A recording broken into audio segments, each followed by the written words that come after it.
and welcome to Critical Tumble, where a bunch of longtime friends and internet nerds transcend geography, but unfortunately not, lurky, through the power of Discord to play Dungeons and Dragons, and critically fumble a lot. First of all, we're going to say this on stream. That was what I was waiting for. Well, stream. But first, let's give a happy birthday to our resident cleric player, Smeagol. Happy birthday! Happy birthday! See, Happy there you birthday. go. That's what... Celebratorians. Why? Next. Why was that a word that came out of your face? Why are any words coming out of anything, to be fair? Because you want them to. Okay, why did you That want is the that usual particular reasoning. word to come out of your face? It seemed like a good idea at the time. Okay. Is that just... Does? I don't know. You have the impulse control of the average. I have the impulse non-elite control player of today. Hazel sometimes. Honestly, you're One of my slightly first better. Celebratorian sounds like the character from a Saturday morning cartoon. Yeah, that was Can kind of... shelve that for later. You don't really want to be thinking too hard about 80s cartoons. Animation's got so No, much better. you The don't. last like, I mean, at least now they're only about 25% toy commercial and 25% morality play, rather than 50% toy commercial and 50% morality play. Transformers. I was thinking G.I. Joe, frankly. I was thinking Oh, actually. good God! Yeah, the they G.I. have Joe the is more- my head one, too. They actually, I think they Or He-Man. skewed the ratio to higher morality play than toy commercial about a chunk of the time. Oh, Power Rangers. G.I. Joe? No. 90%. 90% toy commercial. 90%. Pretty 90%. much. All you got was G.I. Joe. I was more familiar with Transformers. Yeah, basically, in a similar kind of vein, G.I. Joe was largely showing off the funky things you can buy as toys at your nearest Toys R Us, and then at the very end you got a moral of the episode thing, and knowing is half the battle. That's where that bullshit comes from. The animation was piss awful. Because they weren't really spending any money on it, not on writers, not on animation, nothing. It was basically just let's say a half-hour toy commercial, but given the adverts in most American television, I'd probably say 15, 20 minutes tops. 20. They Yeah. They would occasionally come up with freaking brilliant things, but that was, by sheer bloody accident. I think it also depends on your definition of brilliant. I mean, I probably thought some of that was incredibly brilliant when I was in the age range. But, then it was kind of like, oh wow, this was heavy-handed bullshit. Okay, good to know. Yeah, a lot of that hasn't aged well. No, Yeah. no. I And mean, if it has, it's the few good. It's like the one or two genuinely good bits, and those are like one in. I've got whole an runs entire of season. Joe, the entire series, on my shelf. yeah, because I remember very little to no actual gems, and I can still remember whole Muppet Show sketches. And all I can remember about G.I. Joe predominantly is war toys and knowing is half the battle. So, Yeah. Also the annoyance of their 80s. Sorry. Also the annoyance of having like 3 female characters in the entire thing. Mm-hmm. The eternal frustration of lack of representation from that era of media in general, and that. Yeah, I was more on about the overall like 80s cartoons as a thing when I meant one or two gems. And to be fair, most of those got canceled within a season. Oh yeah, inevitably, because if it's not selling the toys, down into the rabbit hole it goes. So when you look them up again, dear God. So basically, Netflix is just copying every bit of bullshit about commercial TV that's ever been. Yep. In a shell, Like, not counting the good why ones, Young and Justice went like the way of the no, because they canned that because it wasn't selling toys. but the show wasn't even designed around, like, not really. It was designed to be a superhero program, and it was different, and it was young adult, which is, yeah, not a toy sale thing. So they were off by an order of magnitude on their like demographic targeting. Yeah, because everybody wanted it all to be toy commercial. Anyway, this is normally what we do before we do the starting announcement. So let's actually try to move on to previously in our world of magical make believe, which has an entirely different kind of bullshit that you can actually stick a sword in without getting arrested. Previously, the Cupcake Coterie wound up in Ambier, largely to free the Protector Azamar that remain after various purges from quasi-benign house arrest, which started getting an awful lot less benign, frankly, when you guys showed up, but that's because we have, paranoid assholes. That got resolved messily, but that got resolved. It involved a certain bunch of things like a couple of fairly abortive conversations within the little settlement slash prison camp. One trip through jail, another through court, which normally happens the other way around, but this was bullshit for everybody on a number of levels. One duel, and the outing of Governor Bahir Zet as an ancient gold dragon. Also a solar turning up in the middle of everything, but that was intervention being asked for by a couple of particular favorites, let's face it. In the end, all worked out more or less okay. More or less. They got Alice out. There seemed to be no ill effect from the whole literally having had her heart ripped out.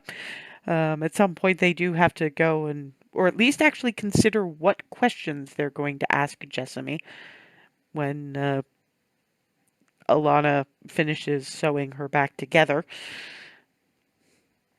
Because, Remy got particularly pissed off with that, and does the word trisected mean anything to you? But they haven't really asked about that because they've been on whole different bunches of things, and one of the ones who would generally remind, given that I believe his reaction to it was never interrogated a dead perp before. Barnabus has been a little bit more distracted than usual lately because in just a bit. a particularly interesting parallel to the player's actual life, Barnabus seems to have got himself a girlfriend. Which makes today in game a particularly interesting one because it was supposed to be spend their reading pass hours. About half of them got reading passes, and they were going to do some generalized stuff we wanted to look at, research in and around the Street of Knowledge in Anbeer. Meet up for lunch, and then all of them trek into creepy dark god themed area place. Get some afternoon reading passes for all concerned, and start reading for various bits and pieces about Therisden, excuse me. The various things they can expect to see on any field that is people fighting for the Chained Oblivion and / or Tiamat, and potential bonus data in particularly creepy spot that is the proprietor is tricksy enough that even Bahir Zet has been keeping an eye. Probably in the same approximate way that Calatiel keeps an eye on the small cult of Rakdos presence in Egref. Which Barnabas still has not checked out, probably never really wants to. No. I mean, honestly, I had kind of expected he might wind up talking to them just to see if, like, if you're here, do you have a way back? But no, they probably wouldn't, and the price they might ask is probably not something. Barnabas has Yeah, had enough with that kind of thing. yeah, no. Yeah, no. Yeah, he's not that desperate. Well, probably particularly not anymore, thinking about it. Uh, but yeah, the other thing that they did have to do while they're on their morningly shop is uh, specialty pet stores, if for no other reason than see if they can find tressym treats, because they seem to have pissed off the one of the map makers' pet slash owner. We're really not sure what's going on with in terms of Horace and Langtree. Langtree is definitely the brains of the operation, but that's because Horace is a little bit everywhere. We're not entirely sure why he's everywhere, but maps mean more to him than the actual world for a variety of reasons that no one has really asked about yet, but they probably don't want to know because weird. They've been tag ref. They have kind of learned that weird is just smile, nod, and back away slowly. Mm-hmm.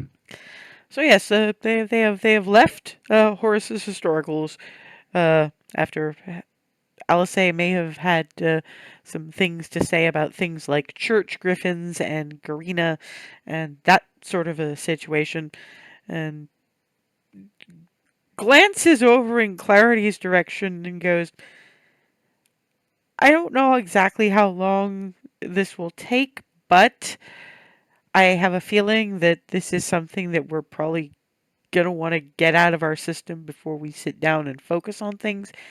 Do you want to find a specialty pet store? Yes. I Do. had a feeling. Hey, maybe, I mean, places like that, Barnabas, must have some ideas of what you might be able to treat woofles with. Mm, We have excellent layers point. of adorable now. I'm pretty sure there's a subsection somewhere in that book about what to do if the object of your affection has pets. Mm-hmm. Yeah, there is a section, particularly on the feline end. You want into the pet's good graces. You want very far into the pet's good graces, because a lot of the time, particularly if the pet came before you, Mm-hmm. if it comes down to a choice between the person or the pet, it's an open question.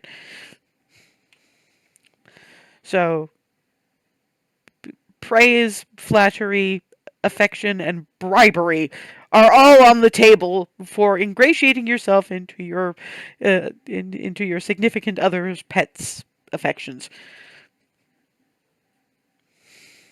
Excellent. And yeah, actually takes a couple of questions about where we should be looking, and in fact, there's a little section off the street of Plenty, which is more devoted to Balinor of the beasts. So you have a variety of pet shops, shelters, that kind of thing. One seems to be entirely devoted to uh, particularly interesting, like fish and assorted. Uh, apparently, those do not seem to be eating octopuses for eating in the tanks in the window. There's a when you look in that general direction while walking down the street, there is a bright orange one pulling a toy train apart like like it was a kraken and pulled down a ship.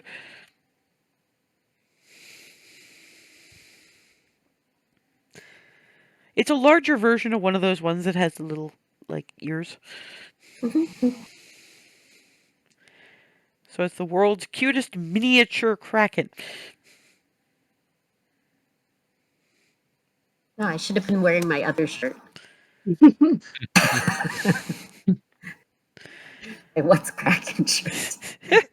But No, I had a feeling it was something to the order of that.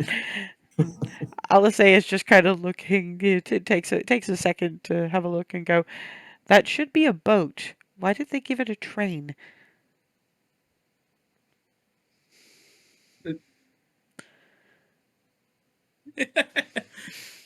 Something about that sounds like maybe somehow a train was sunk. Oh. And I know they go over. I know they build train bridges over rivers, but not so much any place even a miniature kraken would live.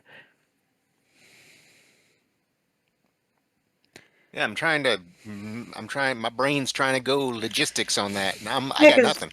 even if there were even if there weren't kraken, there's loads of other creatures that would attack it. Probably. Well, you can kind of imagine even if it wasn't attacking it, it's like, oh, this looks like a great thing to sharpen my beak, talons, etc. on, and whatever support posts they've got somehow driving it into the ocean floor. And the ocean's really deep, so I imagine Egref would find a way, but it does not sound. Nah. Anyway, no. Maybe it's just the only toy they had on hand. Maybe destroyed all their boats. Well, you'd think they'd keep a bigger selection than that, but maybe it just got extra destructive today.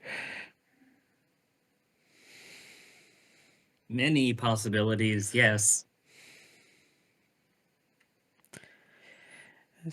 Off towards the end of the road, there's a fairly large shop, which seems to simply be known as Creature Features.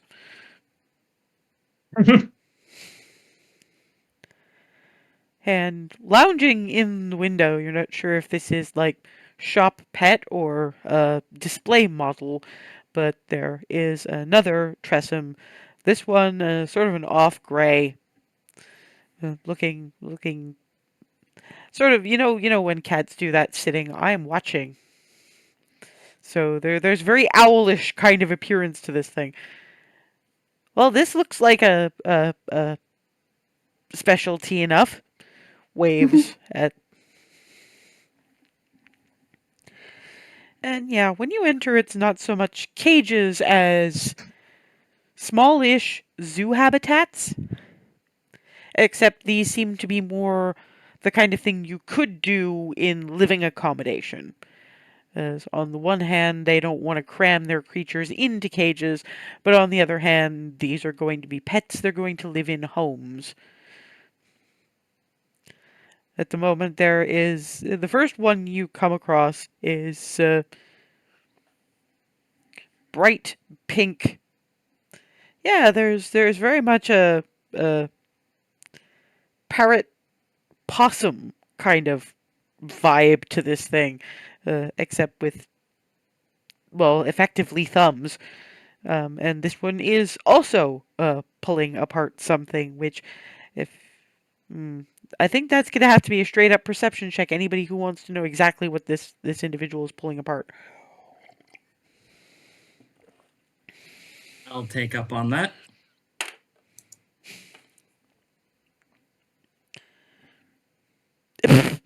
No idea. Probably a little bit concerned. A little bit concerned about that, and B, more looking for displacer beast snacks.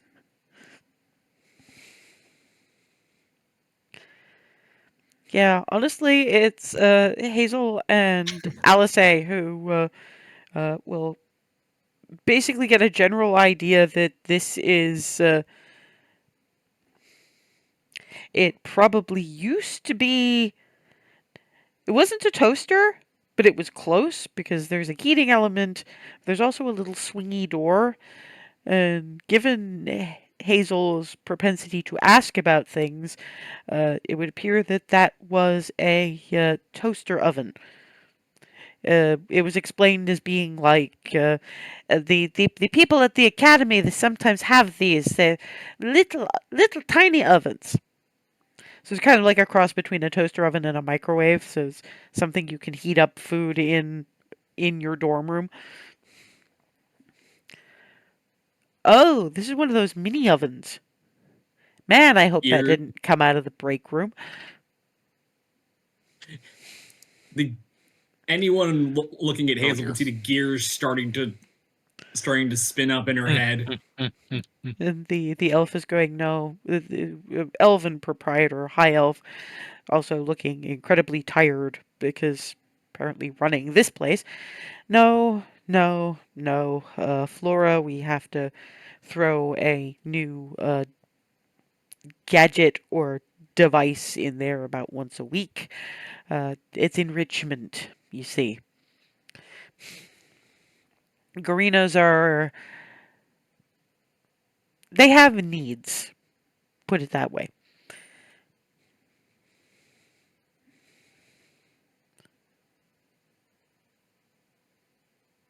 Why is Still everybody staring look? Yeah, partly into the middle distance, and you just the expression is gears have spun up to full speed, and about 2 seconds from steam coming out of my ears. is she all right? She usually looks like that. It's okay. That does not entirely answer my question. Just because she, I believe the youngsters say she be like that, does not necessarily mean that she's okay. She is okay. Right.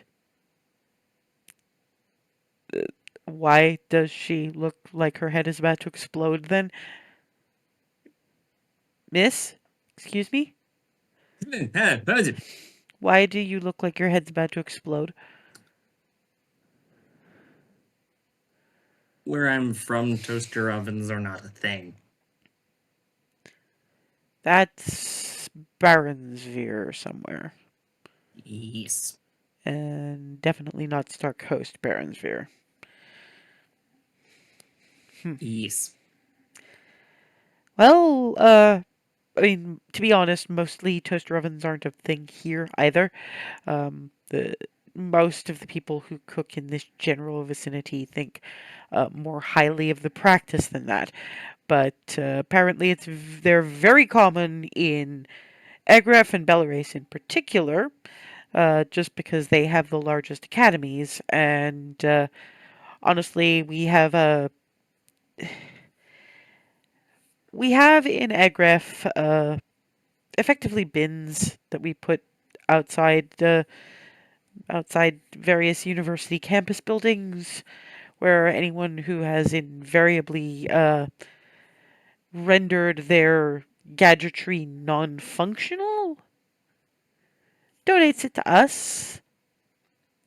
So pets like our Flora here have something to take apart, and we're not actually destroying anything that works. I mean, we want her to be happy. We do have a separate care sheet that discusses what other forms of enrichment you could give her if you do not have gadgetry to disassemble. Because if she doesn't have gadgetry to disassemble, the next thing that becomes disassembled is probably the furniture. Those little claws are surprisingly adept at prying nails out of wood. Oh dear. This little parrot head tilts in general direction, and then up to the little glass barriers that are keeping Flora from getting out and doing things. It sort of pads up to the window thing and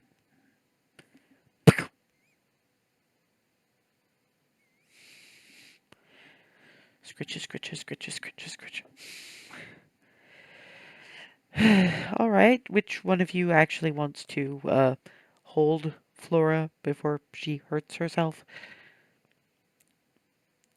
I am the farthest thing in the world from surprised, you know. Walks around to Darwin just literally just points at Clarity. it walks sort of out, and you see him a minute later sort of come into the enclosure Hold out an arm. Boing. Pat, pat, pat. By the time comes out, it's sort of got arms wrapped around neck and feet sort of on shoulder and just no, here, here, here. Yeah, if you try that, you get, you know, that thing where cats will very much want support on back feet. It will be using chest area as that, and there are claws. Oh dear. Somebody's going to have to cast mending on your shirt, and while it hasn't quite broken skin, there's some scrapes. So, and She's then, fine with that. and then kind of beak in face, and then head tilt just to give you a better look.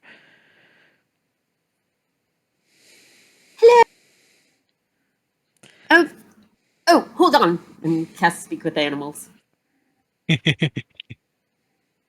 Hi. Hi? I did not hear a word of that. How are you?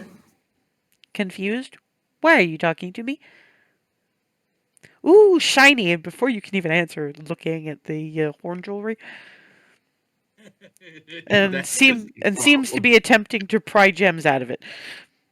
Ah, Oh, no, not those. Those are Sorry, important. sorry. Can you give me a strength save, please? If you're trying to pry this thing off your. Uh-oh.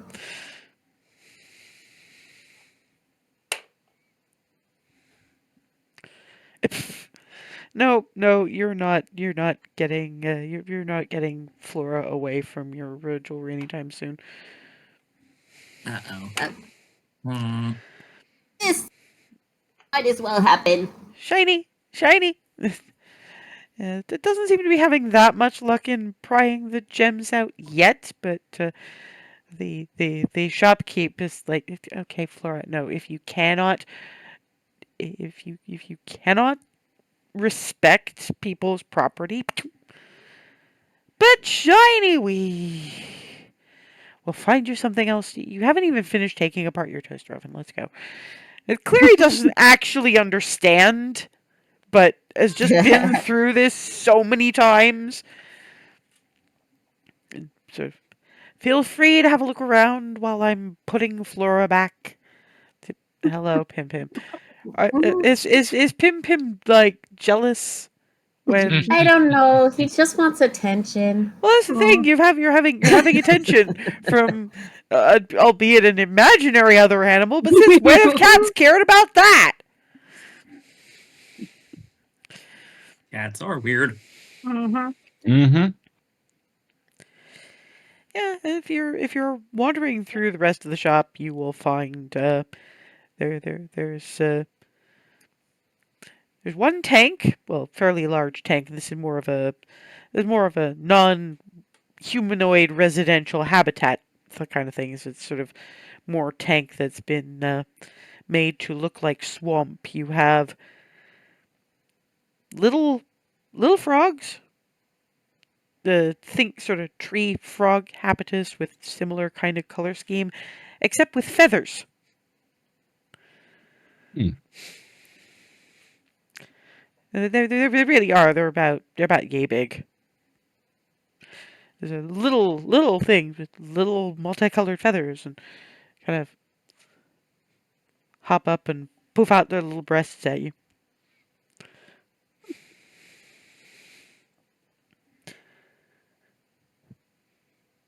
Bing.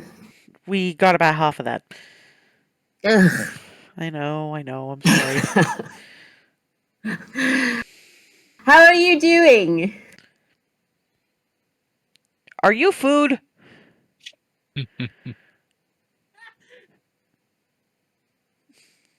Not to you, but maybe to other things? Why not? Why to other things and not us? That's sizist. Oh no. Oh no. Yeah. That's fair.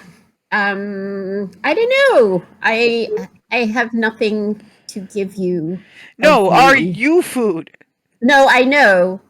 Clarity, if I'm something trying to asks give if you are food, you say no. I mean, I want to be accurate. I can be food to something. I do distinctly remember being in the jaws of several things.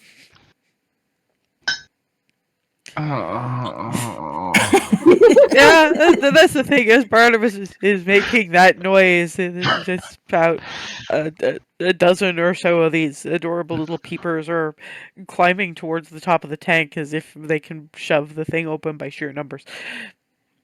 Because apparently, eat the sizest first. Oh dear. Clarity, you might want to back up a little. You appear to have started something. That's okay. They're having a revolution, I think. They're not. They don't seem to be managing to open the damn thing, mind you. But at which point the shopkeep goes, looks at this. All right, who said they were food? I mean, only to something? You said you were food. They like food. They attempt to eat food. A lot. And the Critter concept. logic. See, what you don't understand. Tap tap tap tap, and the little hoppers kind of squeeze down. These are frickens. These are, in fact, poison dart frickens. If they land on you, any part of their body, you will die. They are incredibly venomous, and also poisonous. Poison. We've known some people who have attempted to market those as a delicacy, and it went very, very poorly. And also, they spit acid. How do you keep something like that contained? Why do you keep something Also a like fair question. Why make wizard familiars, I'm guessing, but No, not necessarily. They're just interesting pets to have. And they're that? I'll fine. say They're fine if you feed them sufficiently and don't tell them you're food. They are fairly simple creatures. I need to see something so small be that dangerous. I'm sorry, ma'am. Have you cats. Have you ever heard of Alamavere? where we found that one. So, there are places in the Shattered Lands which are about 10 times worse for things that want to kill you. It's not quite feeding time, but you've riled them up now. Rummages in opens up a cabinet that lets out that kind of cold steam thing and pulls out a leg of what is apparently lamb. Opens up the tank and quickly clunk. Which point you see these things surround it. Little chest puff up again and acid goes. Pfft. Which point when it starts getting sufficiently goopy, that is apparently when they can eat it, and they do it in a kind of an anthropomorphic way of sort of ripping off little chunks and stuffing it into their faces. Or when it gets sufficiently soft, the tongue thing. Wait, are we getting the geckos around a fruit going mem situation? Kind of, but a little more visceral and a little more horrifying, frankly. Well, that's going to live rent-free in my nightmares. This is why you only get 1 or 2, 3 most.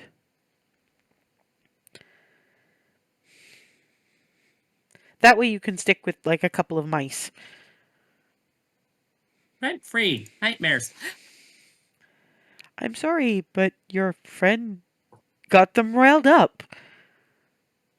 Understandable. That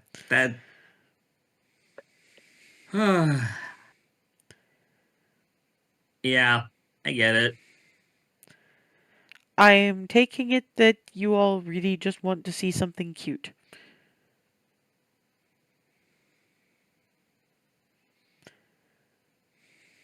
Um, yeah. Let's go with that. All right And then. something that would help someone getting good with a cat. Or was it a dog? I can't remember. Barnabus, which was it? A displacer beast. Oh, Oh, Information. yeah. you're the one that Does okay. everybody know? She is Probably at this point. She is effectively the right hand of the governor. So yes, probably at this point. She is a very important person in this city, in fact, this province.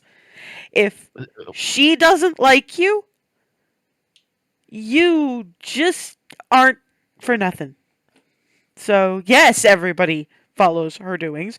And honestly, she is, or was, I suppose now, been one of the most eligible women in the city.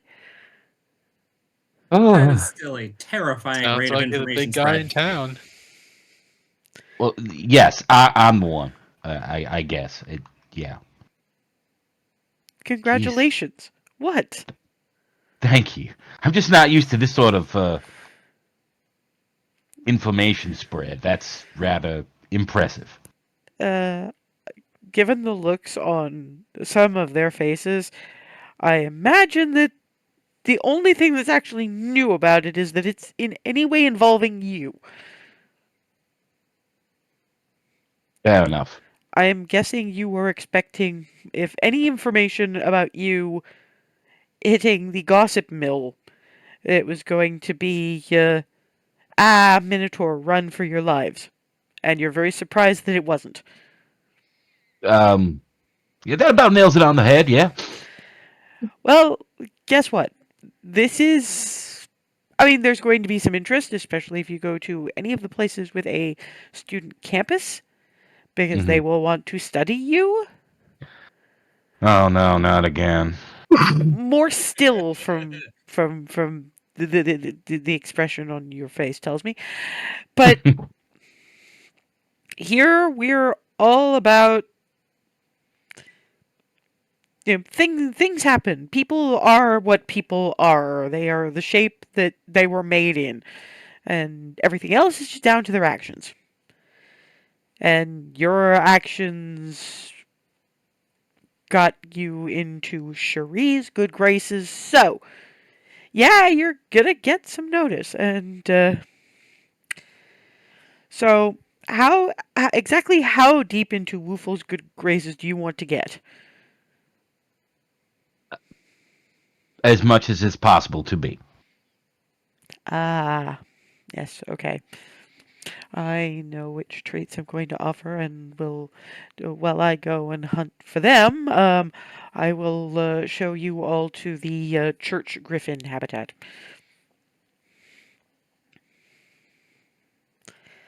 And yeah, you walk past another few particularly interesting little bits of you're not entirely sure what those are, and there's probably something very interesting in there, but currently they are hiding. Generally speaking, under a sofa from the looks of it. And yeah, towards the back there is effectively a spacious area made of cat tree. And yeah, you have. They come in various different colors and shades of wing and beak shape. Most of them go along the corvid kind of line, but there's one or two that are more sort of your average wood pigeon. There's some that, if they were pink, would probably resemble Garenas, but they don't quite have the paws for that. These ones are sort of a greenish shade. and at least in the feathers, and the back end is, that shade of brownish fur that looks greenish if you see it in a certain light. Mm-hmm. A bit like that. Some tabbies, one particularly interesting calico. And they're all just kind of boinging around the various bits of cat tree, sometimes running, sometimes flying. One of them seems to be eating a bunch of, you think livers, but you're not really sure. It's an organ and it is full of blood, and Alice would probably know because she has a lot of experience with the innards of various creatures.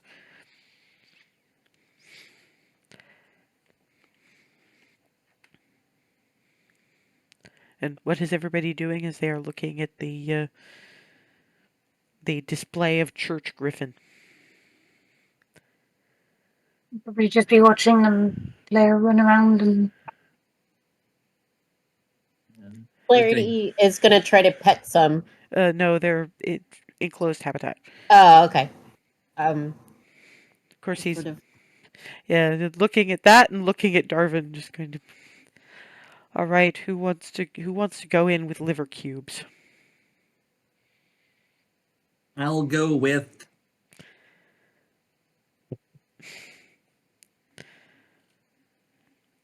Anybody who is going, is given a bag of Yes. very squidgy, blood drippy cubes. Thankfully, they've got they've got that not glass, not paper, stretchy stuff which you guys know as Ziploc bags. Apparently, it's another innovation they picked up from Agref, so you're not dripping all over the place. And shows you around the back. While he's doing that, is just I'll bring a selection and see and explain what they're about, so you can make a decision at that point. And then the back of the average animal shelter. oh Kind of like that, and opens up a door and very quickly herds you all in. similar Because situation in the cat cafe that I went to locally. and it herds you all in, quickly shuts the door behind you. And the first one through the door, who was the first one through the door? Probably Clarity. All things considered, I'll probably follow right behind. probably yes. So, yeah, Clarity ends up. Oh no, I'm gonna have to ask you to make another strength save. Shit. Oh no. That's fine.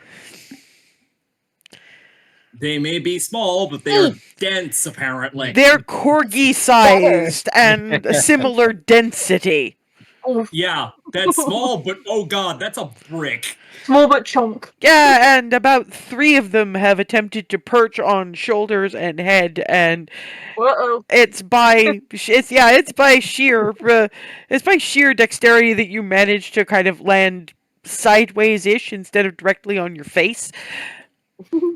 So next I'm imagining weirdly is Darwin. So him I'm gonna have to ask to make a dex save. Oh boy. Let's see how nuts this is going to go today.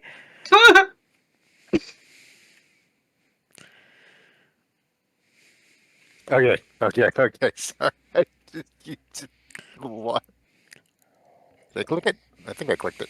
There we go. 20? 25. You heard the thump and managed not to trip over. Embrace. You Wait.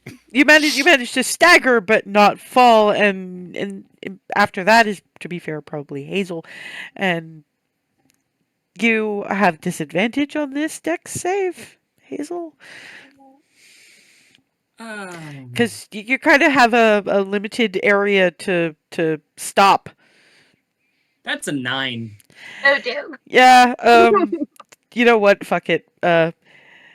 Darwin sort of staggers a few steps and stops, and then is hit in the back by a ballistic Hazel, who tripped over Clarity and everybody being on the floor.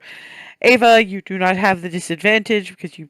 Well, actually, no, you probably do have the disadvantage because now you have 3 people on the floor and a whole lot of church griffins poking around people for treats. So, again, dex save with disadvantage. Thank you very much. 14. You hit your knees, not the floor entirely. So, Rylan, Barnabus, Remy, and Alice are watching this Three Stooges routine as they kind of Benny Hill music. Yeah, yakety sax is the name. So yeah, Alice is just okay. That went about as well as I expected. Well, she seems to be enjoying herself anyway. Hazel, I think your elbow's in my kidney. Sit up properly in order to subsequently, orient to hand out treats. Yeah, that's the thing. When you guys hit the ground, those of you who hit the ground, pounce. Oh no! Because you have treats.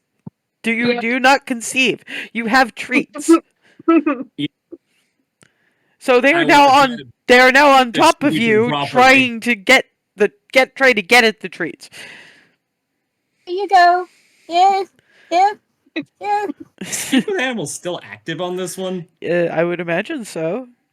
So at least that's getting through to them.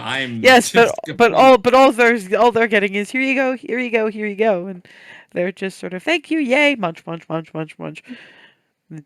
Face full of fur, feathers, etc., etc. And you two are just getting scrabble.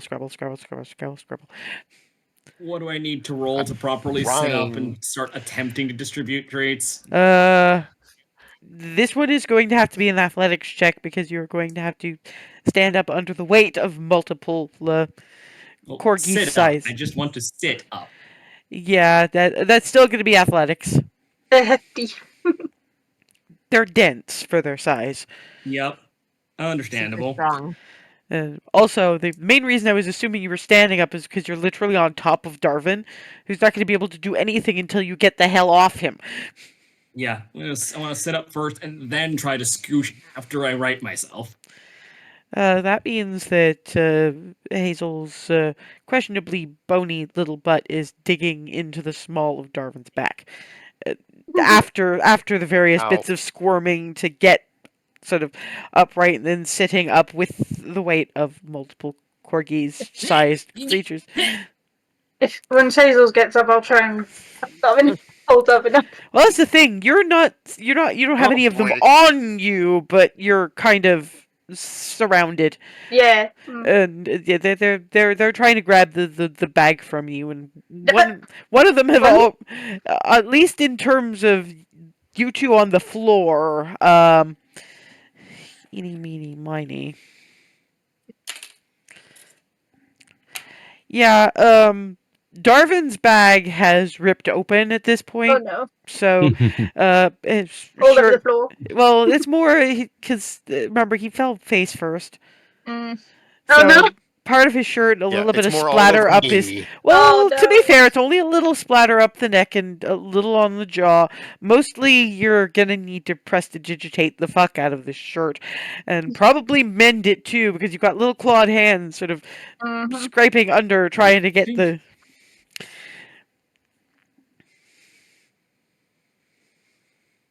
Hazel, please remove your elbow from my kidney. Thank you.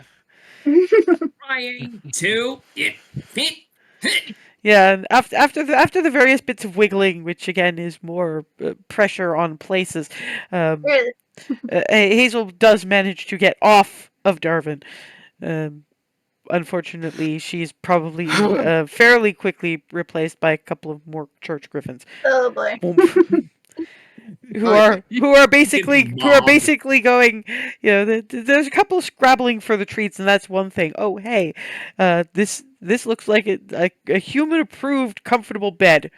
And yes, they're sticking with everything bipedal is human to these things. So it's just sort of loaf. Well, one loafs, one sploots. Like Got Sophie rid of does the that sort on of my male test in the line morning. there. Just, this is my fate. You are getting, now that the Aw. actual cubes are pretty much gone, you're getting a certain amount of headbutting by little feathered faces. But yeah, you are a griffin bed. Need a hand down there? I've I'm had good. worse fates. That's fine. Alice, meanwhile, is just, you could see her storing this up for a comedy song at some point. I mean, she be bad. Well, she does turn around to Remy and go, "Why do you think I stayed out here? Somebody had to document this for posterity." After watching some of that comedy routine, the proprietor comes out with a few different bags, about the size of the average lunchbox. Right. This one is, if there is such a thing, an everyday treat. These are the peanut butter and cheese balls. Snap, eep, click. Okay. These ones I make for slightly special occasions. They are sort of a chicken and rice blend. Snap open. It's kind of, given that they're making it for a displacer beast. It's more like onigiri than anything else. The chicken bits are on the inside. Third one. This one.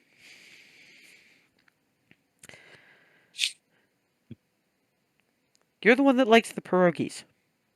Yes. These are very specially formulated, somewhat larger, feline-specific quasi-pierogies. Pulls out something that's about the size of a Cornish pasty. Mm.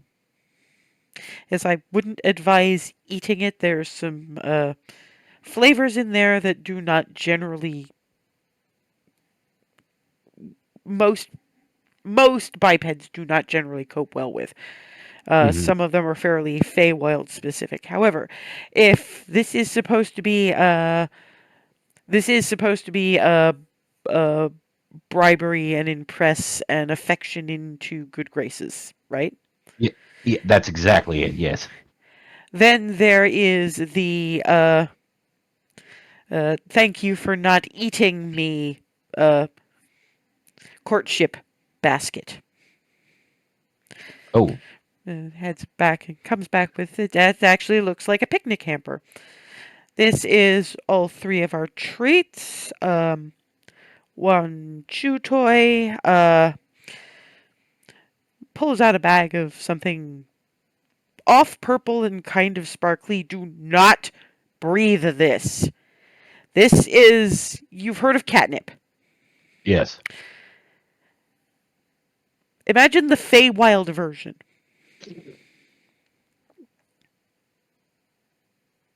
Right. Hazardous material. Understood. Well, yes and no. We do have... there are some places where you can get milder or at least diluted versions for humanoid consumption. Mm-hmm. But these are... Straight up like this is for fey creatures. It's... I mean, this is as much for Cherie as it is for Woofles, because this stuff tends to be expensive to stock up on. So, there you go. Also, yes, I do remember I did send some of those, and pulls out effectively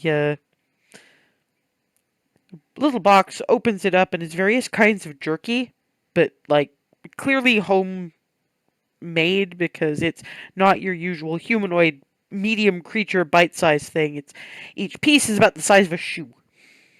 Hmm. That way anyway, but flat. Yes, we have a lot of your standard creatures, a couple of Feywild specific ones, and yes, this particular one actually has some wyvern jerky. Oh, One of our suppliers from who goes to Alamaver every so often had some good luck this year. So yes, the entire package here is 20 gold. It'll last Woofles about a month. that is perfect. Would you like a little bow on the handle? Yes, please. Well, Barnabas is counting out coins. You actually have this fairly elaborate, few shades lighter than royal blue bow. Slides it over. In case you wondered, that is her favorite color. Thank you. He just literally takes out the notepad. Yeah. I am sure that if you ask the right questions at the right shops, you could probably get a little bit more information on her than just that. But think of it as a scavenger hunt. Good way to put it. It's another one of the things. There's a whole chapter, but you haven't quite got there yet. It's you show your interest by asking her the things that only she can answer and keeping an eye out for the ones other people can. It shows her place in the community and your desire to be a part of that, if you see what I mean. Mm-hmm. Which is another reason why you're getting all the interest, to be honest. It's I know we're a fairly large city, and it's probably a little weird that we have this in a place that's this big. But this is the community saying we approve. Well, I really, well, thank you. I appreciate that sentiment. I really do. Good. We are. Well, I am very glad. The others will figure it out. I'm fairly sure. It's large as we are still a community. We are all children on this earth, and if you happen to believe that way, under the auspices of the various gods. And it's. I know some of your experiences probably belie that a little bit, because some people in the local enclave are assholes. But we think it's important to be good to each other. Well, still, I do still really appreciate it, and thank you for your help. Not a problem.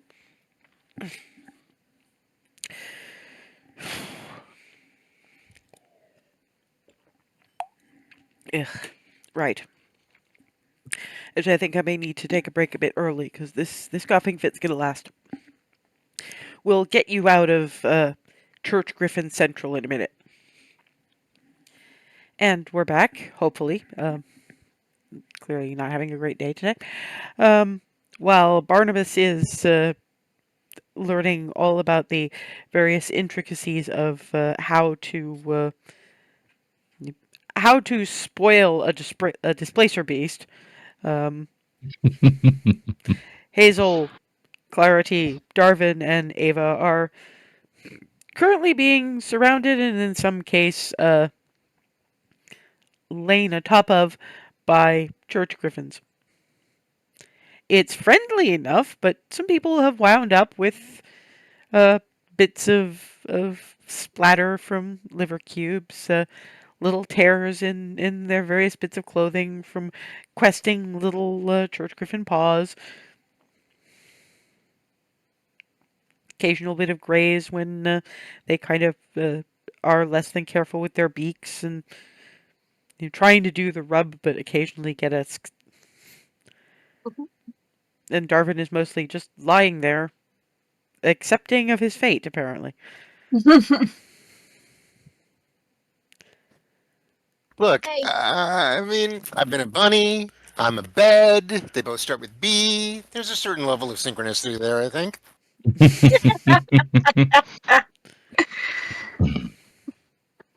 I'm trying to find the bright side. You have become the epicenter of the pile. Well, to be fair, Clarity has a slightly more active pile, but they don't have a whole lot to say beyond. And it's a bit like the Finding Nemo seagulls, except instead of mine, it's more this kind of sing song: food and pets and pets and food and food and pets and pets and food and but rub.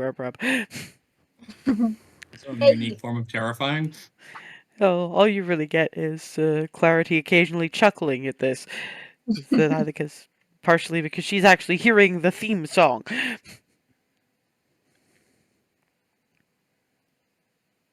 How many have I managed to supply with the liver chunks before I get mobbed again?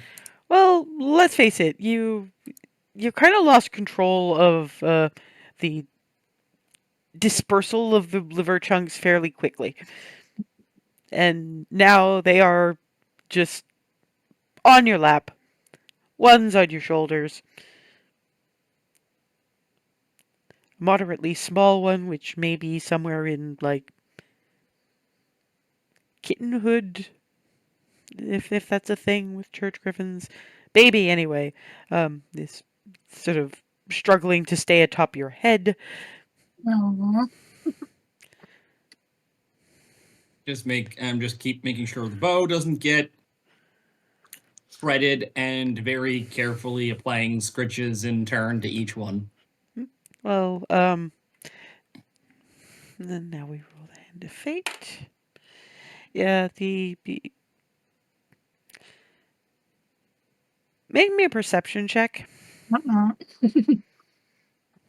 Dun dun dun dun dun. Natural 20. Yeah. Oh shit! Of course, the natural 20 goes to this thing. Well, it's actually good because the church griffin kitten is apparently trying to play with and or eat your bow. Just reach, air, full scoop. Yeah, no, okay, because that's attempting to keep itself upright. Yeah, you take 2 points of slashing damage on the scalp as you try to remove. You succeed in removing church griffin. However, it was trying to balance, and when it felt itself moving, so slight rip. But you have retrieved the kitten, who is looking. Now I've just got this thing sort of held in that way, so it is just all limbs down. Except it has wings. You might want to get those. You might want to get slightly better hold of it, given that natural 20, before it attempts to fly back to its previous perch. And I'm going to basically like snug. So you kind of get a little bit of squirming and then pause, sort of across the forearms, and just this pitiful kind of my toy got taken away look. Scritch. It's mildly improving. It's like, at least there's this, but my toy. I have anything that could theoretically be a supplement for that, but that's not my bow. It would be very hard to reach given the additional swarm. You're just going to have to stick with straight up affection for now. And given enjoying resigned to his fate, it's probably Ava who's like, didn't we have other shit to do today? Not to interrupt this wholesome display, but we might want to get moving relatively soon. What? We also looking for something. No, you're for not. offend- You're not there. They're Right. inside. We're Alice A, Remy, Rylan, and Barnabas. You've just finished purchasing your gift basket and are just sort of watching this. And Alice A kind of leans over in a Remyward direction, going, "Remind you of anything?" Yes, it does remind me. Surprised you? Well, no, actually, I'm not surprised. You're not in there with them. You're a little bit less public about that sort of thing. Maybe next time. Maybe we'll Though have. I do have a reputation to maintain. Yeah, but maybe we'll have time for you and me date night, and we can do this while. And let's face it, if we go back to Egref, we're probably going to see an extra scene in the play about that. So you probably forget about At your least reputation one. at this point. Yeah. Besides, you're among friends. You're fine. Yes, that's true. So yeah, no. Unfortunately, you're gonna have to wait until they remove themselves from the church griffin cuddle pile before you can remind them of anything. Although out of character, I would like to remind Ava that if we're killing some time before afternoon research, there are questions you might be able to ask, which might actually be able to kill some more time. That was in my plans. Cool. So yes, you guys are getting yeah, you guys are getting Ava being like, oh, wholesome as this is, didn't we have things to do today? I guess. Clarity. Can you ask them to please get up off of me so I can get back up, please? Both of them are I can do it, but- asleep, by the way. Oh, Oh no! Oh damn! Just stuck there. Oh, you I don't. can't You sleep don't. without it was You, myself. yeah, I that's the thing. You can't see them being asleep either. I So. can probably see them. Oh yeah, that's what I mean. You two are fine, but Darwin doesn't know. They're asleep. You can't disturb them. You're stuck here forever. Hello. I'm going to gently poke one of them, like, hey, your bed has to leave. It curls up a little tight. The one that's loaf kind of loafs a little tighter, and you just get that. No. Well, I tried. Would I still have any of my liver cubes, or they will be gone by now? Those are well and truly gone. Those vaporized at about the same rate mine did.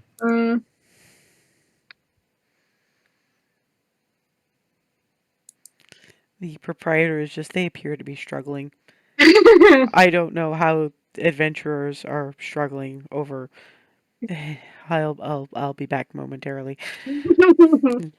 You're trying to figure out what to do. The proprietor comes in and surprisingly gently scoops up the two sleeping ones without disturbing them, and deposits them on bits of cat tree. Thank you. You can. I was tempted to do this. Darwin now. will get up. I was tempted. Oh, hold on, and Darwin. I was tempted to do the same, but I didn't want them like grabbing on them. It takes a certain amount of strength and finesse. Thank you.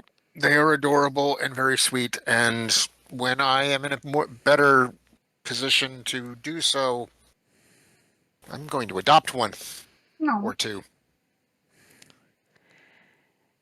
2 might be a little much for a single person household. You may have noticed this. Quite. Good point. And looks at Hazel surrounded by church griffins. Do you need help relocating?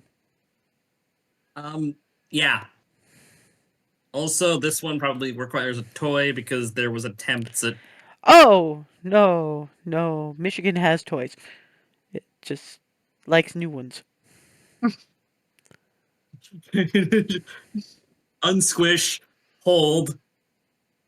I'm assuming pinning the gremlin. wings. Yeah, just carefully. You little gremlin. It cheerfully snaps beak at you. You are making it very hard to not adopt you on the spot. Out of character, you realize you still have door charges. Oh boy. Yup. There's just this, you are making this very difficult. And it's already difficult. But rub, rub, rub, rub, rub. Help me. Come on, Hazel. I don't want to risk something this tiny. Yeah, not now. I'm sorry. You're the you did mention Baronsveer somewhere. Yep. I'm sorry. I know you're an adventurer, and most adventurers are uh, uh, somewhat itinerant. But do you not have a home base of any kind?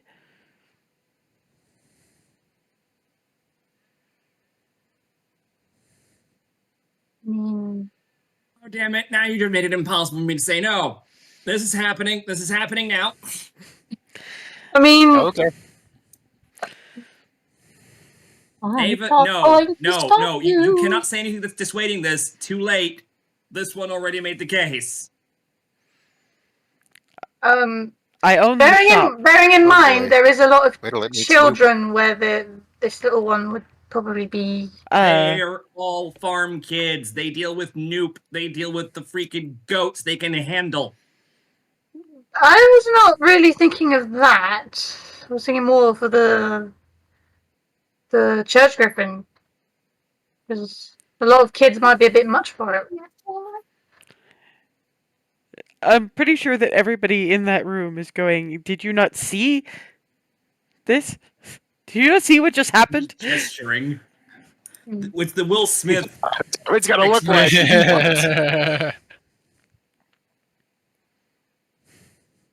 I'm It just just still was vaguely holding at all little this. gremlin. Yes, little, and this is very much crow gremlin. Now that I'm actually looking at Pet, did this explains so much. Squish. Come along. We'll see to paperwork, and if you want to spend a little bit of time bonding with him, I'm fairly sure that while you're doing work, etc., the residents at your current sleeping quarters would be happy to keep an eye. Come on. Word has traveled already. That makes sense. You have a play in Egriff. The Street of Love and Beauty tends to pick up that kind of thing. Yep. Word traveled. That does not surprise me anymore. Come along. Terrifies me, but doesn't surprise me at all. Yes, and this bunch come back out As we're with walking out, you hear faint. You just hear faint, cling, cling, and going to be better. Digitating and mending and such. Yeah, these ones I come. love you, goodbye. Exactly. I love you, Hey, goodbye. you remember? Oh, wow. And Clarity finally gets something that is not food and pets and pets and food and food and pets and come back soon. In pretty much unison. Aww. Try.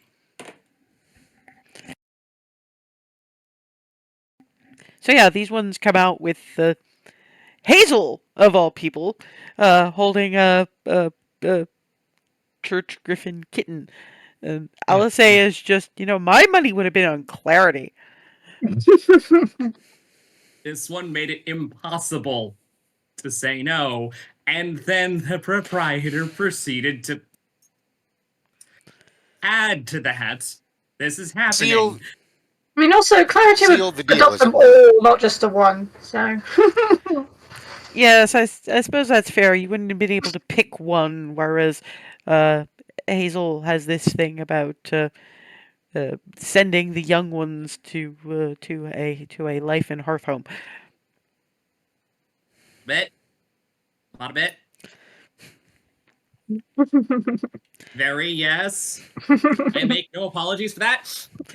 So the proprietor gestures you over to the counter where Barnabus had paid for, because currently he has a largish picnic hamper basket kind of scenario. Yes, so Bribery for woofles. Yep. very You good. best. If that doesn't work, I don't know what will. There's some very interesting bits and pieces in there, including the native form of catnip. Please only ever do the diluted stuff that you can get in various spots around this city. Never take the meant for Feywild apex predators catnip unless you completely want to lose your mind.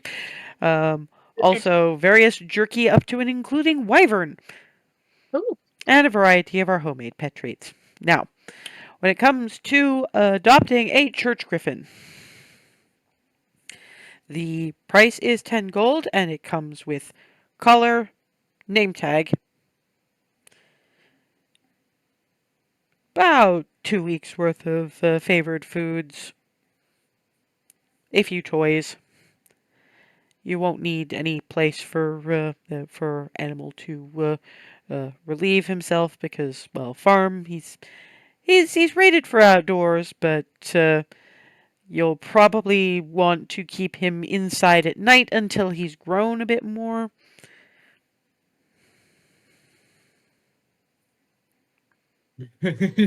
Once again, up and just you would better at least make an attempt to not cause every single flavor of trouble and inevitably try to escape. Actually, look, said Clarity. Can you tell her that why would I try to escape when I have food and loves? He says that why would he want to escape when he's got food and loves? No. Oh. Good. Okay, that has satisfied my concerns. Please ask her if I can sit on her shoulder. I will not chew the head thing. He wants to sit on your shoulder and he promises not to chew the head thing. And sits well, pirate's parrot, effectively. What are you going to name him? And He has a name. Yeah, I was gonna ask. yeah, the elven proprietor says he does actually have a name. Okay. His name is Michigan. Oh, you're right. Okay. And yes, brings out a little collar in a green that matches Hazel's hair bow. Hold still, you.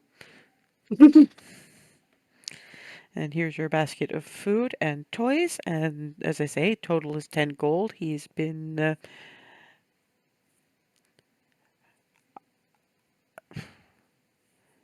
Yeah, we must supply that. oh, and he's clearly trying to think of a way to explain something, and then goes, okay, so you said you're from a farm.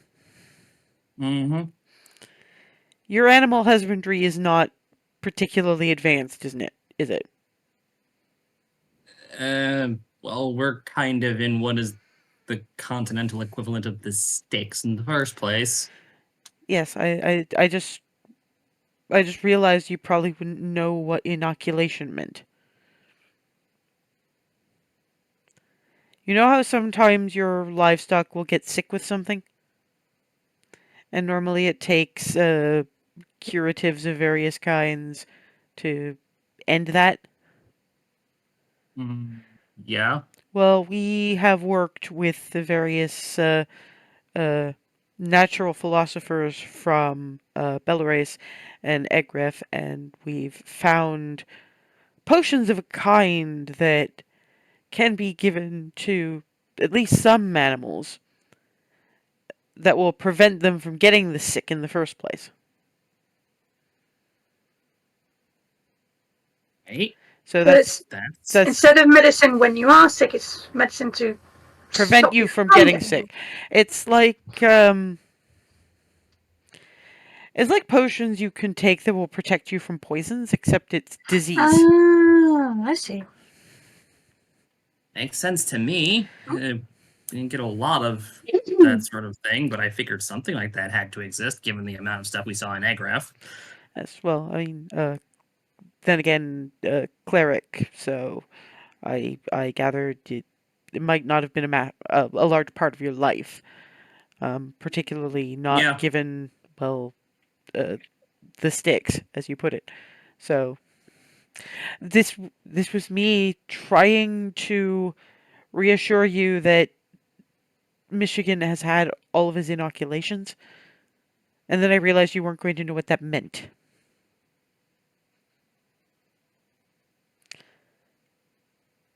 Who or what is Noop?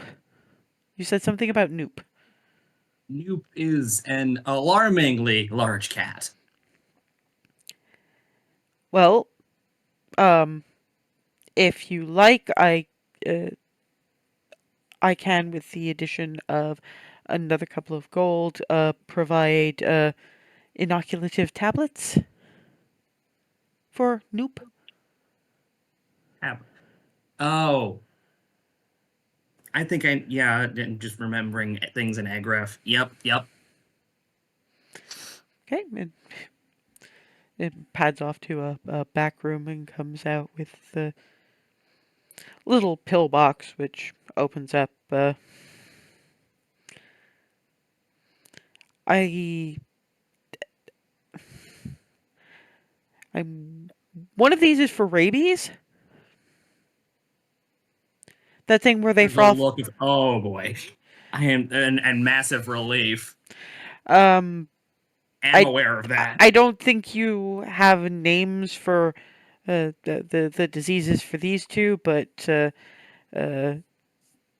cats will pick it up and they will seem perfectly fine until they die of it. It's not exactly contagious, but it's problematic and it doesn't entirely go away.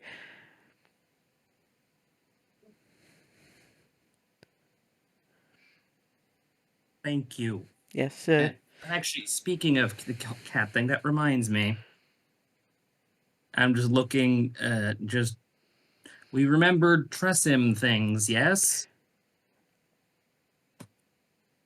Looks at you all for a minute. What tressym things? Have you fallen afoul of one? More like I believe we owe one treats, specifically the one minding the map. We have person. a lot of map people. More than one of them own tressyms. Horace is. Horus is historicals. That one. Yes, thank you. You pissed off Langtree? I don't think we so much made them angry as made them somewhat disgruntled with the amount of refocusing they were going to have to do. That means you made him angry if he was having his professional paws on. You pissed off Langtree. Probably by accident. We made a few requests, and I think they may have gotten Horace off on another 3 tangents.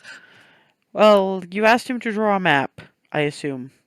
Probably a detailed one? Mm-hmm. Every time that happens, the store goes to Langtree. Mm-hmm. Right. So, yes, he's very much annoyed because he's supposed to be helpmeet and companion, not shop clerk. Ah.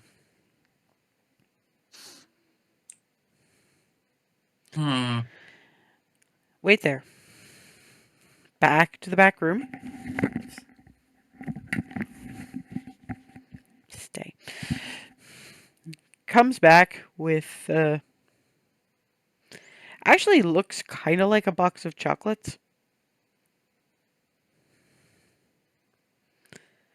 I'm only going to open one of these and only for a second. If you look closer, it turns out to have little doors like advent calendar. It's a pretty good sized box. There's about 10 of those little windows in it. Opens up one and mouse peeks out.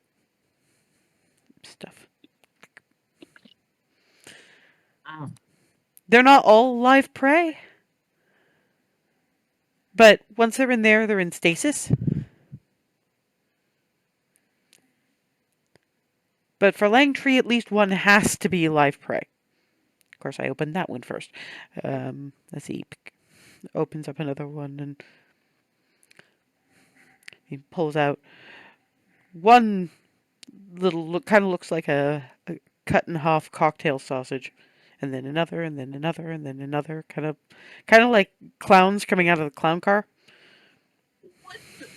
Oh, this is a bag of holding full of. Wow. It's the bag of snacks. They do those. There's a shop on the street of Nature's Bounty, sort of off to the side a little bit, one of the side alleys, that will also do versions of these for bipeds. I'm going there. Things are happening. But first we have other work and also to deliver this to Langtree before Langtree decides to eat one of our heads. Alisay flags up, well, we were going to go when we picked up the maps later this afternoon, so we got that pretty much covered. Shiny. It's an extra 3 gold for the box of snacks, and with the 2 for the inoculation tablet, so that's an extra 5 gold on top of that. Right.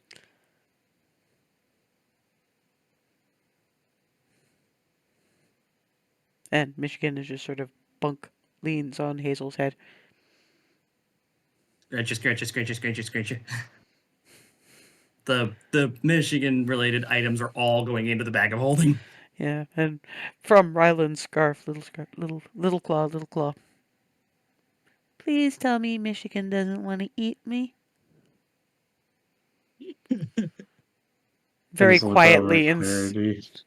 yeah, it was very quietly in Sylvan to Ryland. She's just, please tell me Michigan doesn't And then want to over eat me. to Clarity. The little little Fleddy's trying to make sure that the newfound friend isn't going to eat them. And I'll say is you probably might want to bring up like Sunshine and Jaloy. Yeah. Good point.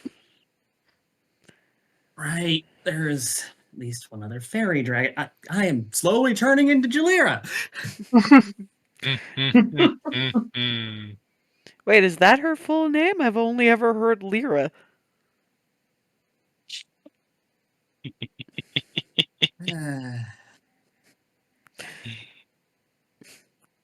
Out of character, I'm just gonna say yes, but I didn't Sorry, intend. that was by accident. I That was know. on autopilot. I know, and that's why I'm being all right with it and just saying yes, but she goes by Lyra because it's shorter. Lyra makes more sense for everyone because it's shorter. Oh, it's one of those medic needs a name short enough to yell when you need help. Makes sense. Mm-hmm. And Lyra Sweetwater, and if you add more of that, it gets extensive. And the last name doesn't work for yelling, and neither did the first name, so they just did It has to be thing. 2 syllables or less. So I'm assuming she must hold you in great esteem to have given you the full thing. I have no idea what I did to earn that. Well, I'll accept to Hazel. Hazel, you. Yeah, so it nods a little to Darvin, walks up to Hazel, grabs my shoulders, lift, so a bit more eye to eye. Oh dear. Hazel, your God is proud of you. What makes you think your teacher is going to be any different? Puts down. Please Thank you for putting it a lot more clearly. Please do Or not rather make me specifically. shake the poor self-esteem out of you. I'll do it. I'll do it. You know I'll do it. This is just this look of, oh no. From 20 feet up if I have to. The continuous oh no expression just stuck on my face now. And Michigan is kind of looking over at Clarity and goes, I'm laughing at this because that is... Go ahead. Finish it up. Words. I was just gonna say I was laughing at that both because it's hilarious in character, but also you yourself would do that. Michigan, meanwhile, looks over at Clarity and going, I'm okay with this because it sounds like well-meaningness. Good. I'm not in the mood for clawing faces today. He's going to return to scritching with that whole perpetual. Oh no! Is anybody is the one who can speak with animals going to ask Michigan to maybe refrain from fairy dragons or pixies in terms of live Oh. prey? Yes, there was a lot going on though. Yeah. So are you okay with? Okay, do not eat fairy dragons or pixies because there are some at your new home. Fairy dragons are gamey, and pixies will tend to turn you into like beetles. I don't want to be Or beetles. yeah, or bunnies. I wouldn't mind bunny. They can run pretty fast, but That's true. they don't tend to turn me into bunnies because I'd probably be okay with being a bunny. They turn me into Hmm. beetles. Nobody smart bees beetles. I think you'll be okay. Scritch, scritch, scritch. Leans butts against Hazel again. Mine. I appear to have been claimed. Yes, assuming all has been settled up, out you go, wearing a miniature church griffin.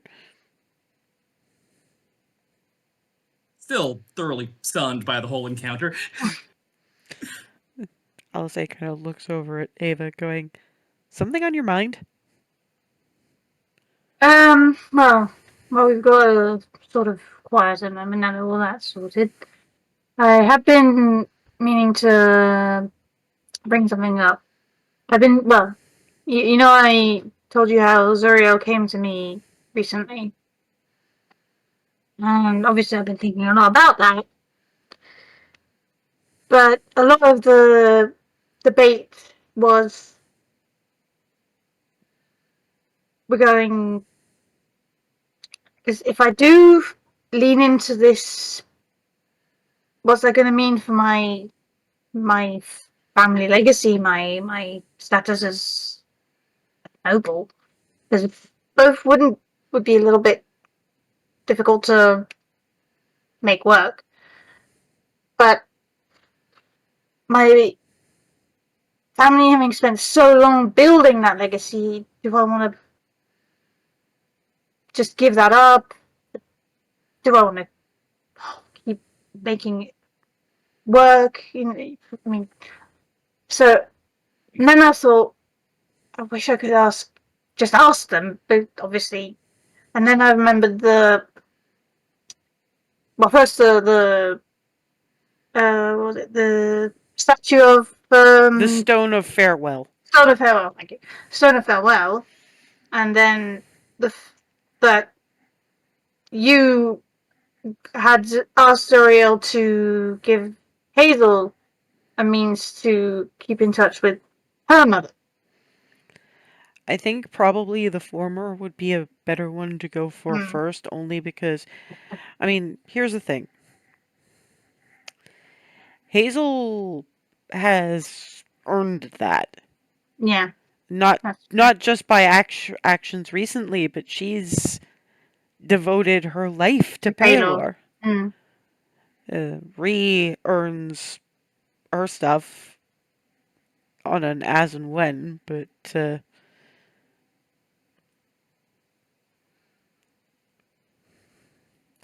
so, unless you want to start right away asking for favors from the divine without really necessarily understanding where that would go.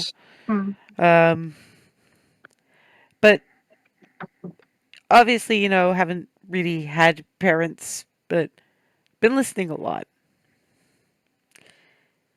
I guess I have a couple of questions. Well, only one really main one. Do you think they loved their legacy more than you? More than they love you, I mean. Mm.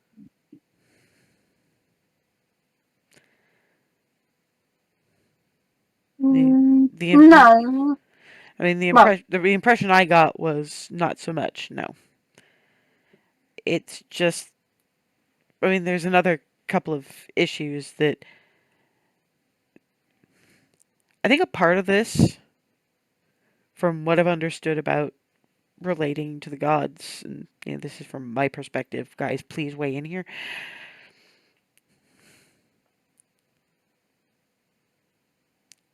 A lot of it's about giving of yourself to the greater good of others. And at least for the ones we follow, or we're sort of born to, or whatever. Because, I mean, here's the thing. We stopped in the middle of saving the world to not only get Star Coast cleansed, but to ensure that the heart that we rekindled was with somebody safe. Mm-hmm. Cedar Grove at the moment, I think the only one the heart can really attune to right now, who isn't God's awful, is you, unless you find someone else. And you're not there rallying the survivors. You're not there keeping the ones who can't fight safe. You're not there guiding the ones who can fight to protect as much as they can without throwing their own lives away. Mm. Currently, Cedar Grove is leaderless. And I know at least 2 people that some of us may or may not be worried about over there. And one of them, I think, might not be a bad. I mean, for Star Coast, we had Francine. There's somebody in a similar situation that I think, if you decided that way, would be a good person to ennoble. Looks at Darwin. Nora's brother.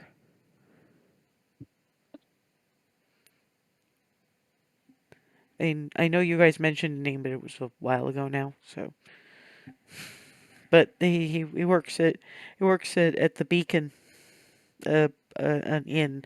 Uh, the, the first paladin that traveled with them was unfortunately lost. Her parents were what? Yeah. Cleric and bard, respectively. I seem to remember hearing. I But I mean, he was been raised by adventurers and has a decent sense of duty. And if that was going to be a thing, and hell, even if it wasn't, if you're not going to be there, you need a regent.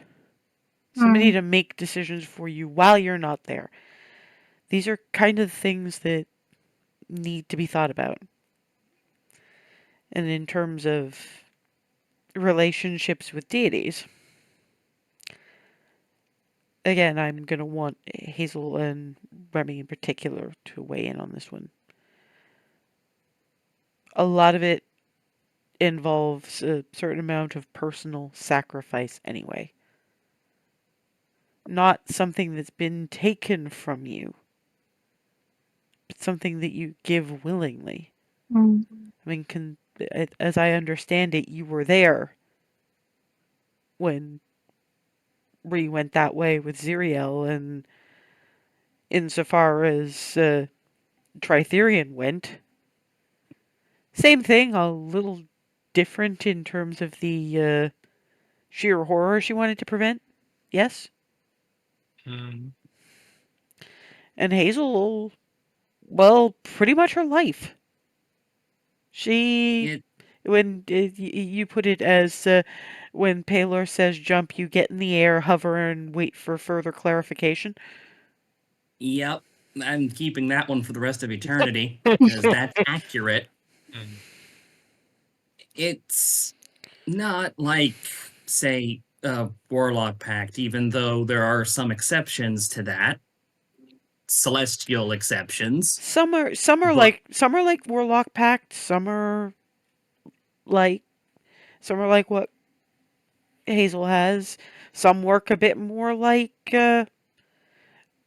Clarity's new relationship with Lady Whimsy. But at the Yeah, end of the day, that relationship comes when you give at least Palor adjacent, and apparently Tritherian adjacent as well. It comes when you give something. Maybe the Regency is the thing you would have to freely give. when it comes to the main pantheon, the higher deities, you have to cultivate that relationship. It has to be as much from you as you get back from them. So, you obviously there is the means to ask I think it'd have to be father now because you spoke to your mother first, but I don't know what that would do to in getting the go ahead before you make that sacrifice. I don't know what that does to potential relationships. Is Hazel has the best word there. And at the end of the day, I can sympathize, but not empathize with wanting to speak to your father one last time. Especially since you didn't get to the first time. But at the end of the day, like, is that a thing parents do? Just dump the entire rebuilding of something onto one person's shoulders? And at the end of the day, you're giving your life to somebody. Somebody intangible, somebody who's not there. Now it's just a choice of which one. And even then, you still need somebody to actually hold the heart in your stead. Because this is dangerous shit. Mm-hmm. Cedar Grove's getting rebuilt one way or the other. And I'm not going to say legacy isn't important, but that's kind of all there is now from your family. So it really is about you deciding what future you want. And I'm there sorry. are other people. I'm sorry. I know that we're also talking about the physical here, but Ms. I understand a decent parent-child relationship. You're sitting there honestly telling Ava that legacy is all that she has of them? No, I mean that obligation. Yeah, Wording, I think, is having a error here.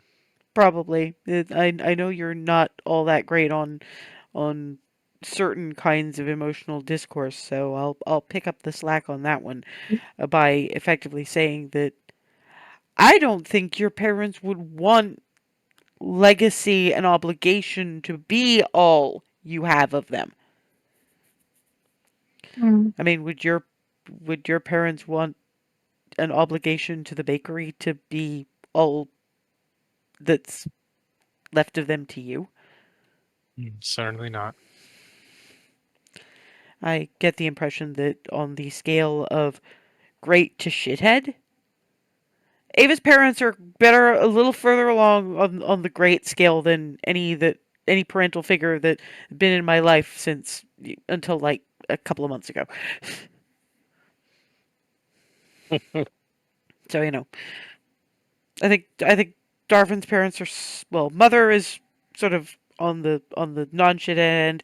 Father kind of sliding along that scale because there's whole lots of stuff that made him look like an asshole until you realize why, and also understand where Darvin got his I am saying entirely the wrong thing in entirely the wrong way comes from. Yep. And as far as legacies go, I mean, if it matters, I mean, yeah, I theoretically Star Coast should have attuned to me, but the importance there is not to keep a hold of it, but to see it safe, to see it shepherded to someone who can see to its well-being. And to me, that was the greater responsibility. Legacy, my parents' legacy is living on. I'm making my own now. So, I'm probably a bit biased in which choice I'd make if I were you, because I kind of already have. Yeah, But, you knew you didn't but want... it did work out, And it's also that Right. you knew you didn't want that position, essentially. Whereas I'm still sort of on the fence about it. I will say this though, and that's fair. That's fair. Yeah, but keep in mind, I am the insight person here. You have never said or done anything that indicated to me that you want to rule. That's true. Everything that you have ever said has been about you want your parents back, which is true and good and what you should be focusing on. But even the few bits of story I've heard about your relationship with nobility, up to and including the running around with Darvin on summers, indicated that you wanted to be as far away from the rulership aspects of it as humanly possible.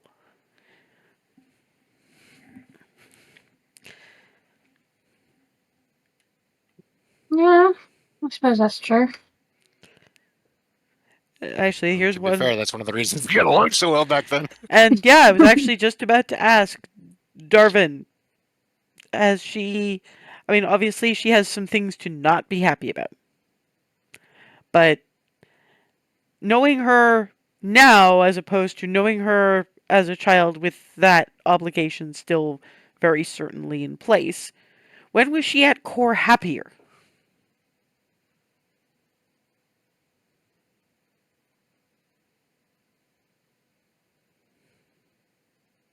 I mean, for lack of a better way to put it, you definitely seem to have found more of your muchness out of that than you did in it.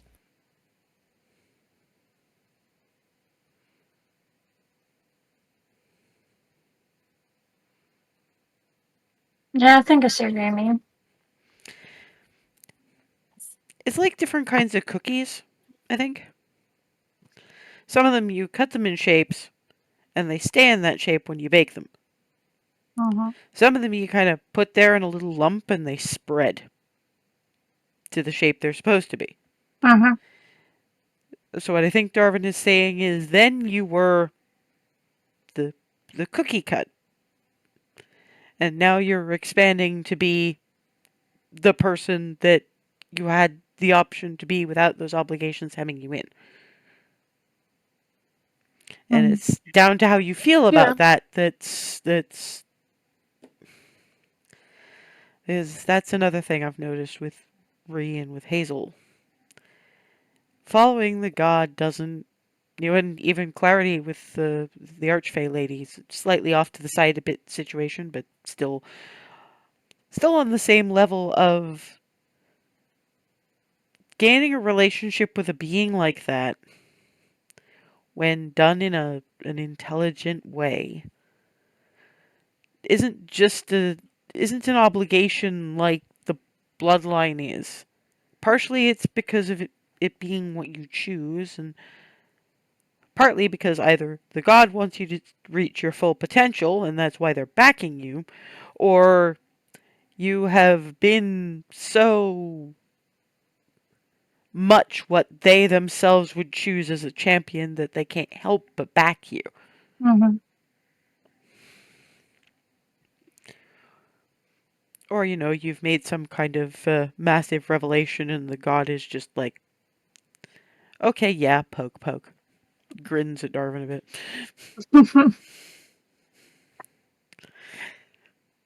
Hey, look. To think that sorcerers usually involve more in the way of just Bloodlines? yeah, like kind of like your situation, but further down the line. Yeah, some people may have been making an awful lot of noise at me about being first generation and likely to be last generation. This is probably the only place anywhere where I found that level of problematic. And it's all because I won't, because my choice of wife has, my choosing to have a wife means that there will be no little Alice's running around. I'm supposed to be the continuance of a brand new celestial bloodline. According to, like, the Scourge Bunch. You'll notice that I've basically turned around and said a big massive fuck you to that. If it becomes a thing we consider later, we'll deal with something, I don't know. But I am not somebody's broodmare. No matter how much that would help my species, frankly. It's not my job. I was born outside of that for a reason, and it wasn't to birth a new bloodline. You shouldn't, like, force yourself to have children if you don't want them.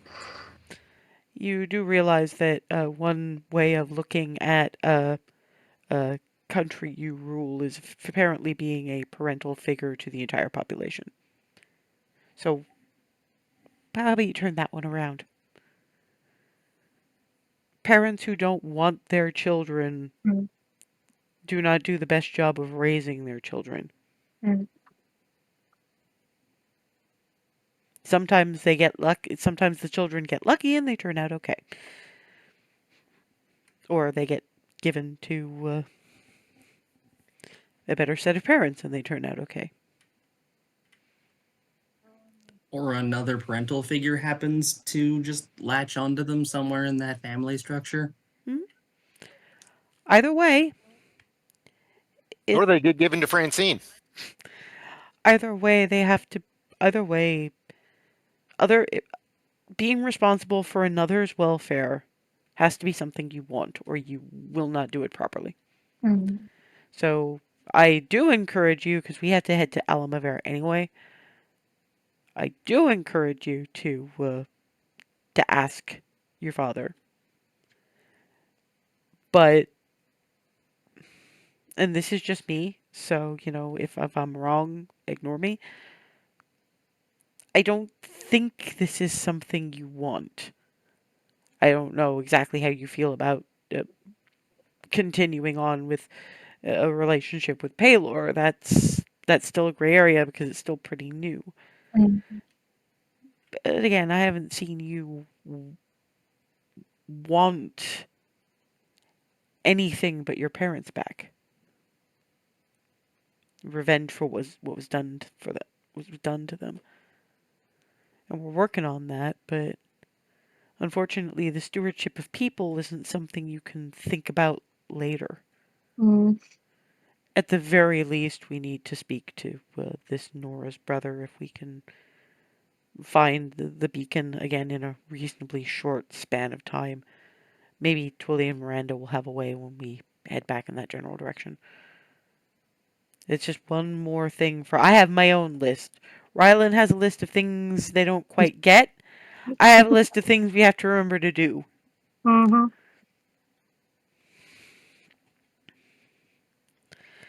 But for right now, I think we've got a little bit of time before lunch, and then like actual proper study to look up various non-essentials. So we do that then. Hmm. And I think we'll probably gloss that one over just on the grounds that none of it is overly important, though LSA is definitely going through the various cookery sections. But the thing everyone will notice when they go into various shops, because like I say, there were only 5 of us actually doing the reading. One thing that will get noticed pretty much straight off is, the books you cannot take away. A lot of them are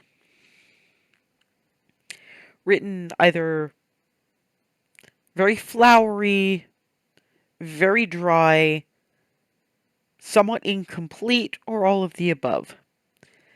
This is the repository of data that has been gathered A, since the villain vanished, or B, put together from what they could find of the before times.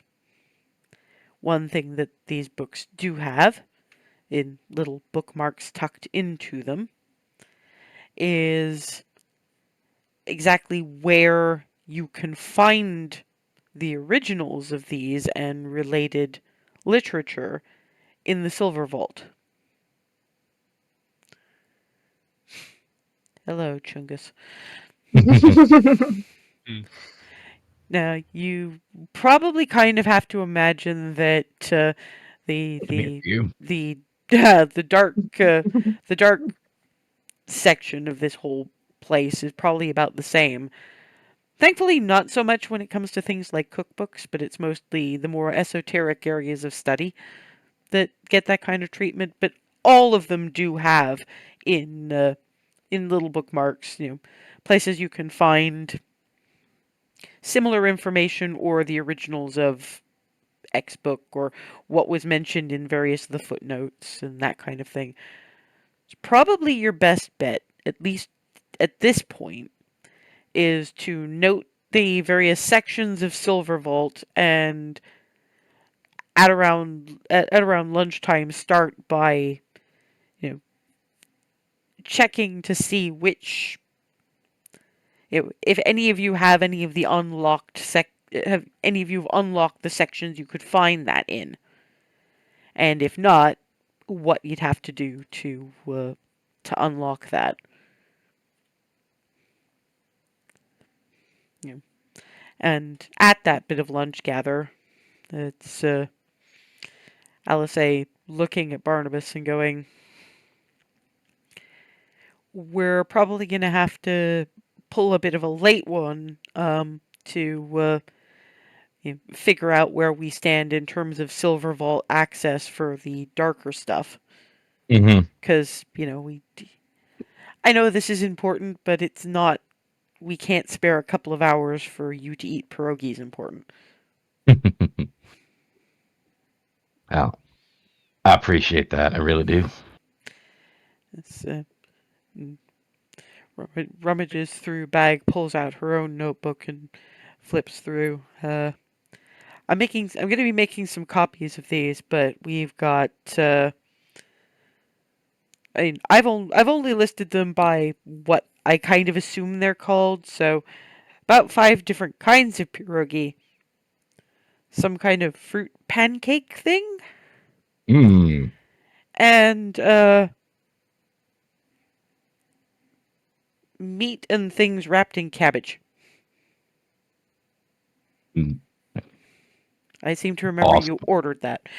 So, and if I don't give copies to Twilly and Miranda, one of them is going to like headbutt me in the knees, and I'm really not up for that. Fair warning. With at least one case of that, it would be, I don't know if it would be headbutt or if your knees would disappear. Nah, Twilly tends towards tends toward the bruisey if she's not actively hating you. I'm honestly a little bit more afraid of kneecaps vanishing because of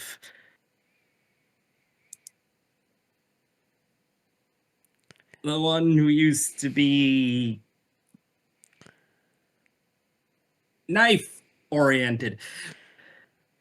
I don't think they disappear so much as get forcibly removed. Yeah, that is what I worry about when it comes to anyone accidentally displeasing the family. People's Yeah. kneecaps disappearing. No. I think with Miranda it would probably be waiting until false sense of security and then covering entire bedroom floor with caltrops. Yeah, no, that's accurate. Now the Hazel trying to remember if anything equivalent happened at any one point. Like, let's say someone didn't put away all of their toys and found their floor covered in them. No, but contents of the toy box did at one point wind up scattered in hiding places all over the farm when there was an issue with uh, two people wanting the same plushie and it wound up getting kind of ripped. So while Twilly was fixing that one, Miranda kind of hid the toys all over the place with the comment when everybody was like, our toys are gone, our toys are gone. Well, perhaps finding them somewhere around the property will teach you to value them a bit more. Without even looking up from knitting. Just as I'm walking along, it wasn't caltrops, but everything did disappear and start popping up in random locations all over the property. Out of character, no. She would have scavenger hunted your ass for that. You would have had to hunt for them. Because if you Yeah. were fighting over them enough to break them, you did not value them. Yeah, things did. All of it disappeared, and then we had to go find all of it. What did you do? Funnily enough, this time it wasn't Hazel. It wasn't me. I'm trying. Now, who was it? This was actually the older pair. It was originally Andromeda's bear, but Bethan was very much wanted the bear because her bunny had been washed because of a blackberry jam incident, and instead of just asking if she could have it to cuddle for a couple of hours, she tried to take it. Andre and Bethan, and that got started because of a jam incident involving another stuffy. And then they got into a fight over the one, ripped that, and then everything disappeared. And we had to go find them all. Kind of doesn't seem fair to Andre. If somebody was trying to take her toy away from her, but I guess if only she had still kept them, that would have encouraged more mobbing. I don't know. I'm sure it's a parent thing, and it seems to have worked. So Everyone had to work together to get at some of them. They were in places. is this why you are so careful and reverential over your treatment of Owlie? Yes. Good to know. Maybe we should hide the axe and the hammer and hope that you learn that particular level of care. The hammer was carelessness. Any instances with the axe have been bad luck. I care entirely too much about that thing right now. Yeah, fair enough. I was mostly teasing. Mostly. About 85% teasing. Maybe 90. I'm not great at maths. You are perfectly fine at it. I just like to lean into these things. Yeah, I know, and I was giving you more to lean into. It's the yes and principle. Okay. The staple in any bard's repertoire. Darvin, you might want to write that down. Is it a staple or an entire python? Yes, probably. Because I think for some it secures Hint. all of the everything forever. It's kind of like garlic. Good for use in copious quantities, but there are a few places it doesn't belong. Mm-hmm. Self-deprecating humor is one of them. There are also plenty of cases where one could argue that even garlic gets overused, even though it's delicious. Yes, but the people who argue that have no taste and therefore should not be counted. I mean, true. They're like the culinary equivalent of Spider's George. I was actually about to say It's all garlic of that George. one, right? Like the entirety of the weirdness. Oh, How did that happen in the first place? What did he just?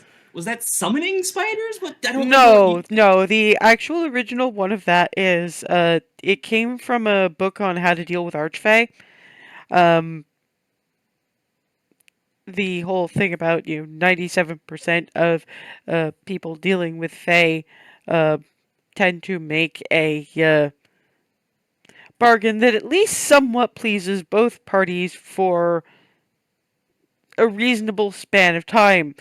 Spider's George, who put his foot in his mouth drastically and was turned into an equal volume of spiders, should not be counted. Right.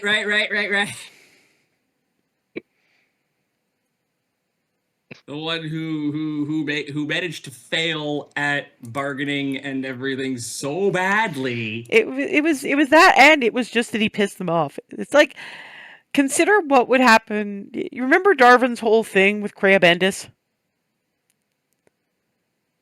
Imagine that. Lunch. Yes, but imagine that if she was an archfey with enough magic of her own to be able to do things instead of having to ask her siblings. So Spider's George became became a cockroach. Yeah, but Spider's George just became an equal volume of spiders, and therefore no longer counts. I've always pronounced it Spider's Georg. Yeah, but I have to admit that's at least partially because, and I think it's a mouth structure thing. There are some collections of syllables that are just easier for a tiefling to pronounce. I envy that. Actually, no, wait, I can actually do that. It's just uncomfortable. Out of character actor feat. She can make whatever noises she wants. It just doesn't necessarily mean it's comfortable. Yeah. Natural affinity for extraplanar languages right here. And honestly, why do I get the feeling that that also works for you, just not on the same extraplanar languages? It's a different. It's from a different spot in the throat and mouth. I think celestial versus abyssal, infernal, all of those things. Welcome to me being very, very glad that most of mine just kind of stops in the Sylvan spaces, because that's just that felt and read like older Elven than anything else. I didn't have just that sitting in the back of my head all eternity. And Flitty, as an affinity. Flitty from the scarf. Sylvan kind of evolved alongside Elven. It had an original core language. It was an original core language, but it went speak when elves stopped being quite so Fey-like. And this is in Sylvan. Yes, because it's to Rylan. There's just this. Do anyone who knows Sylvan though did hear this at least? Yes. There's just a swivel, and Hazel's looking directly at this. Today I learned. Yes, you in did. Sylvan. Yes, you did. Knowledge. And you would have learned 10 years ago if you'd listened to Lyra instead of going, it's about elves, I'm not listening, la la la la la. Fair enough. I got better. Today you learned.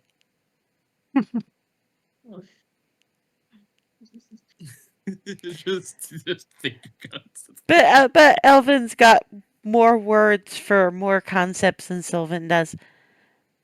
Because the Feywild doesn't really have some of those concepts.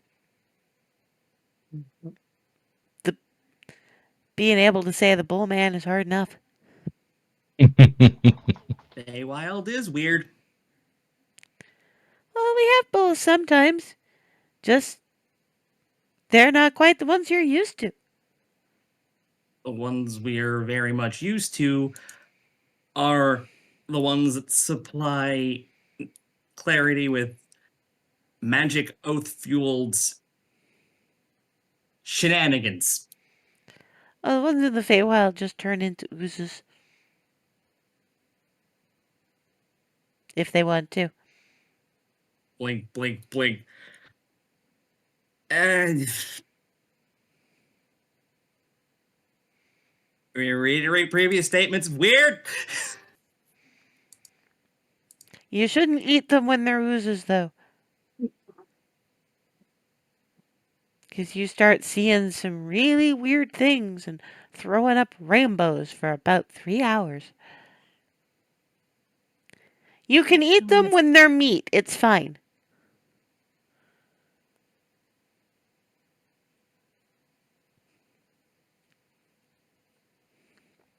There's just one continuous, just like very confused expression.